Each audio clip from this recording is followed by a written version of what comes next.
Justin came on a recruiting visit to Binghamton in the summer of 2013 following his junior year at Lower Merion.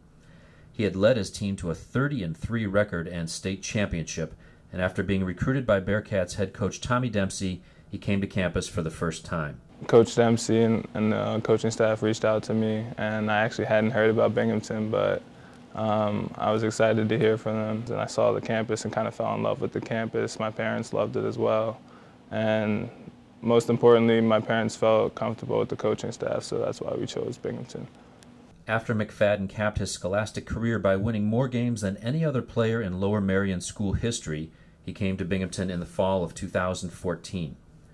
His parents, Irvin and Andrea, had raised an honors student who was eager to jump into his coursework and also help the Bearcats build a reputable program on the hardwood. His collegiate debut as a freshman was an 8-point, 4-rebound showing at Notre Dame. A few weeks later, a big game at Boston College yielded 18 points and 9 boards in 37 exhausting minutes.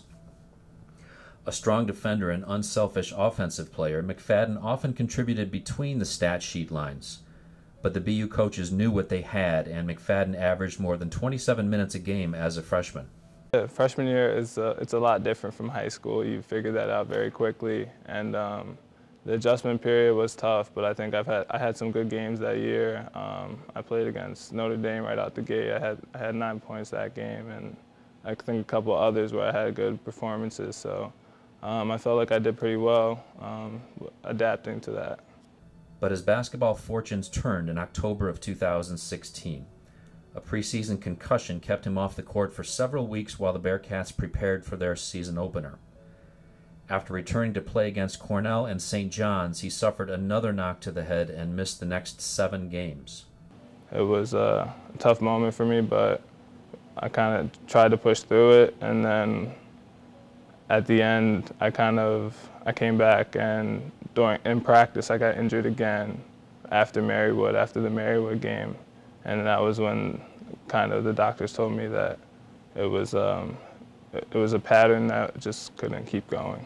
He missed the remaining 17 games of the 2016-17 season, and then closed the door on playing his senior season. I love the crowd. I miss playing in front of the crowd. The home fans here at the event center are great, and they always are supportive no matter what. And I think that's probably what I'll miss the most. Going out, running out into warm-ups, and seeing everybody in the stands. That's what you play for. Away from the game he loved, but still a valued team member, Justin turned his attention to offering advice and encouragement to his teammates on the basketball court and sharpened his focus on his schoolwork. It was difficult because basketball was like the foundation of my life, and I didn't know what it would look like without it. I had a conversation with my mom, and she said that everything happens for a reason, and you have to find the silver lining. You know, what the devil means for bad, God means for good. And I took that and used my free time in a different way. A finance major in Binghamton's challenging School of Management, McFadden earned a 2.93 grade point average and is just under the 3.0 mark for his college career. I tried to focus more on my academics and really hunker down and do that. But after sitting through the final 2 months of the basketball season and feeling better physically, McFadden was itching to challenge himself mentally and physically. Enter the marathon. It was right after school stopped. I'd been focusing on my academics that semester, trying to figure that out without basketball.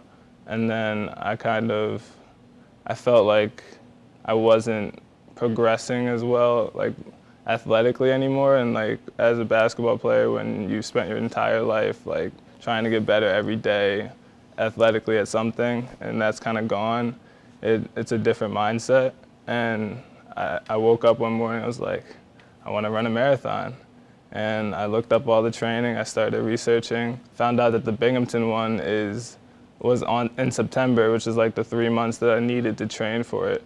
Justin's father had run a few marathons when he was younger, and despite an acknowledged dislike for running in his past, the idea took hold. I used to hate when the coaches would make us do conditioning and sprints, and I think every basketball player deep down does, but and I never thought that I would run just for the fun of it. And I found this Nike training plan and followed it to the T, and started training.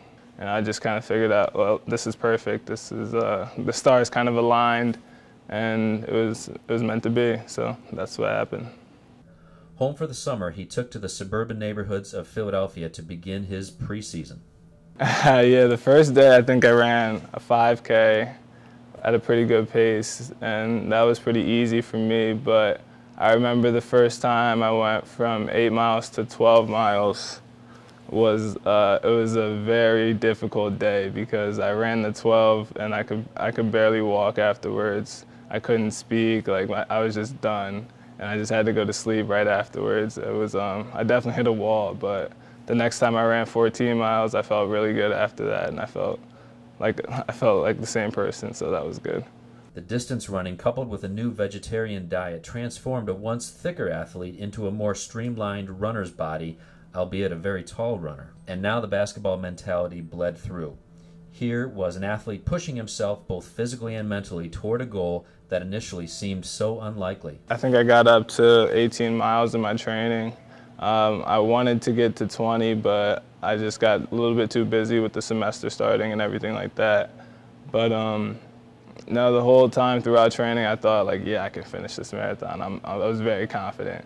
And then I don't think I felt like I couldn't finish until I got into the marathon. I realized, like, oh, wow, I still have a long way to go.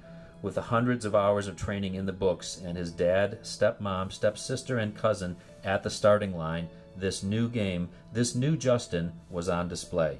I was actually like really nervous and excited. I was ready for it. I felt like prepared in my mind, and I was just like raring to go. And then when it was time to start, like I took off running, which was probably a mistake. But just like basketball, there were opponents and obstacles. After training in 60-degree early fall temperatures in Binghamton, McFadden awoke to a sun-sweltering morning on September 24th.